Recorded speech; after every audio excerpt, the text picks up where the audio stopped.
The story of Anne Wells sounds like the plot of an adventure novel. In 1744, her husband, a careless bachelor, decided to improve his financial situation in a very unusual way. He simply sold his wife. The transaction took place at an inn in Newbury, where James Brydges, the second Duke of Chandos, was passing through. On seeing Anna, the Duke immediately recognized her beauty, paid her £0.50, which was a penny in those days, and married her on the spot. So a simple maid became a duchess. But the most interesting thing is that Anne was far from being the only woman to literally sell herself. In England in the 17th to 19th centuries, selling a wife was an unofficial but quite common practice. Why were wives sold in the first place? At first glance, the idea of selling a wife seems absurd, but in reality there were pragmatic reasons. It was not just greed or a lack of moral principles, but the strict laws and socio-economic realities of the time. Divorce was a pleasure for aristocrats. The main reason is the incredibly complicated and expensive divorce process. Until 1857, a divorce in England was only possible with the approval of Parliament, and that required an Act of Parliament. Huge financial outlay, tens of thousands of pounds by modern standards. Lengthy proceedings, sometimes up to 10 years. Proof of adultery, which didn't always work. Only wealthy aristocrats could afford this luxury. Ordinary people who were unhappy in their marriages had to find other ways. English pragmatism, since I no longer need you, find yourself a new master. In 18th and 19th century English society, especially among the lower classes, attitudes to marriage were less romantic than they are today. A woman in the family was seen not just as a companion, but as part of her husband's property. And if a man wanted to get rid of his wife, he could simply give her to another. Some wives themselves insisted on being sold if the new man offered them a better life. For example, if the husband was a lazy drunkard and the buyer was a hard-working farmer, the deal could even be advantageous. Lack of rights for women. Women at this time had virtually no legal rights. By law, everything a woman owned, including herself, her children and her property, automatically became the property of her husband upon marriage. This meant that a woman could not just walk away, technically she was still her husband's property. But if he'd sold her, it would at least somehow legitimize the transfer under the wing of another man. Selling a wife equals unofficial divorce. Although such transactions were not officially recognized, society treated them with understanding. The husband got rid of unnecessary problems, the wife got a chance at a new life, and the church often turned a blind eye. Priests even helped to legalize the new union, albeit with reservations. For example, the children of such marriages were recorded in church books with the explanation, "This child is the son of Edward Smith and his wife, whom he bought for 2 shillings. Social and economic factors. For many poor people, selling a wife was the only way out. For example, if a husband lost his job and could not support his family, he could settle his wife with another man. A woman in dire straits might put herself up for sale to improve her future. Sometimes the transaction was part of a mutual agreement, and the husband himself would find a worthier buyer for his wife. So, despite the cruelty of the tradition, it worked as a kind of mechanism for redistributing spouses at a time when there were no legal means of divorce. How did the transaction work? It was not a spontaneous act, but resembled a market transaction with its own rules, traditions, and even attributes. Where did the sale take place? Most often the transaction took place in public, in crowded places such as city markets, where it was common to sell not only vegetables, livestock, and goods, but also wives. Inns, a convenient place for negotiations, especially if the deal involved drinking ale and discussing details. Ports, there were always a lot of people here, which meant a higher chance of finding someone willing to buy a woman. Fairs, there were many people, rumors spread quickly, and the deal was done in front of witnesses. In some cases, the bargain was announced in advance in the newspaper to attract more interested buyers. Rites of passage, the rope around the neck, and a public auction.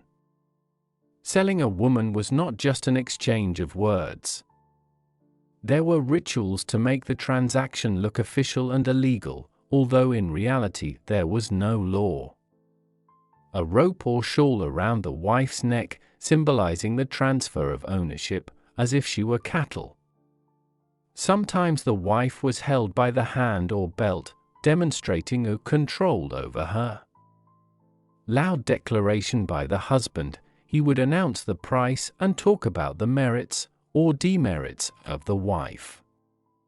For example, in Manchester in 1832, a man introduced his wife as follows: "This woman is grumpy, but an excellent cook. I'll sell her for 2 shillings." Bidding, if there were several bidders, a kind of auction could begin, with the highest bidder winning. Symbolic payment, amounts ranged from a few shillings to several pounds, and in one case a woman was sold for a glass of beer. In Smithfield in 1815, a woman went under the hammer for 50 guineas and a coach. Deeds and final conditions. After the transaction was completed, sometimes homemade papers were signed. These had no legal effect, but served as a sort of a divorce certificate and as a defense against possible future claims. An example from Plymouth in 1822. The husband found a buyer. The wife agreed to the deal. A lawyer was hired to draw up the deed of conveyance. The transaction was usually completed with a handshake or a glass of ale, a sign that all parties were happy.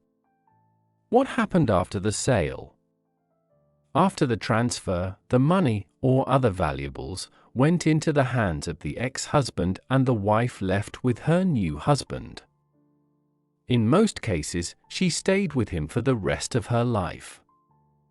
Sometimes the ex-husband and the new owner agreed that the first meeting between the woman and her future husband would take place at the gala dinner after the transaction, a kind of first date.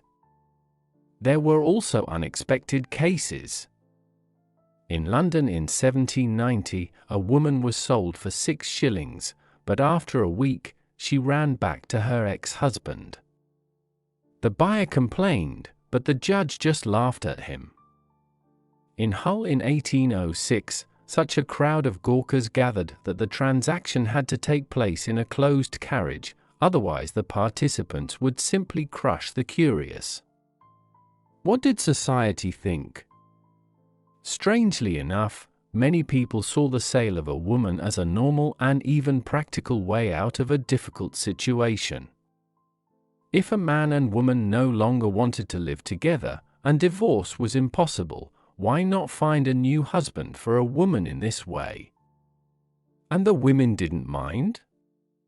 The most surprising thing is that many wives themselves agreed to such a deal. It was a chance to get out of a bad marriage. For example, Mattie Blake, a dressmaker from Wenlock, who was sold by her husband for 2 shillings 6d, said to the buyer, "I want another husband." Of course, not all the stories ended happily. In some cases, the sale was followed by legal proceedings. There was no official legal basis for such transactions. But more often than not, the situation was hushed up. If the wife is happy, the new husband is happy, and the former husband has been rid of his problems, what more can you ask for? And what about the law? Of course, the sale of a wife was not regulated by law. There was a problem. If she was bought, was the new marriage considered legal? The official church looked the other way. For example, the children of such unions were recorded in the books as follows: Myrna is the daughter of Edmund Brigg and his wife, whom he bought for 3 shillings. But there were riots too. In 1828, an Edinburgh tanner tried to sell his wife through a newspaper advertisement, and it caused quite a scandal. 700 outraged women took to the square, stones in hand, to demand an end to such shamelessness.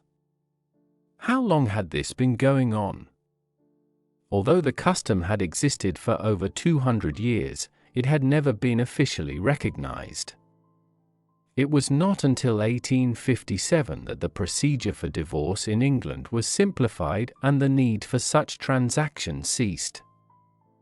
But the old traditions did not die out immediately. It is known that even at the beginning of the XX century, there were isolated cases of wives being sold. How did it end? Fortunately, today it seems like savage barbarism. Few of us want to go back to a time when we could simply put our wives up for sale. And as for Anne Wells, that very Duchess, her story turned out to be a happy one. She got an education, became the Duke's favorite wife, and lived with him for 14 years. The moral? Sometimes happiness comes from the most unexpected places. Even in the marketplace. The story of selling wives in England in the 18th to 19th centuries sounds wild, but strangely enough, for its time, it was quite a practical way of divorcing available to ordinary people. Because of the complicated and expensive divorce process, many families chose this route to start a new life. In most cases, the sale was consensual, and sometimes the wives themselves initiated the process in the hope of a better fate. However, with the development of society and changes in the law, this vestige of the past gradually disappeared and was finally consigned to history at the beginning of the 20th century. But let's think, how civilized would our modern methods of divorce seem to people from that time? Perhaps a few centuries from now, someone will be just as surprised by our family customs. If you found this interesting, don't forget to like and subscribe. It helps promote the video and motivates us to make more fascinating content. And now a word to you. What do you think of this custom? Could you imagine something like this happening today? And what other strange traditions from the past surprise you? Let us know in the comments.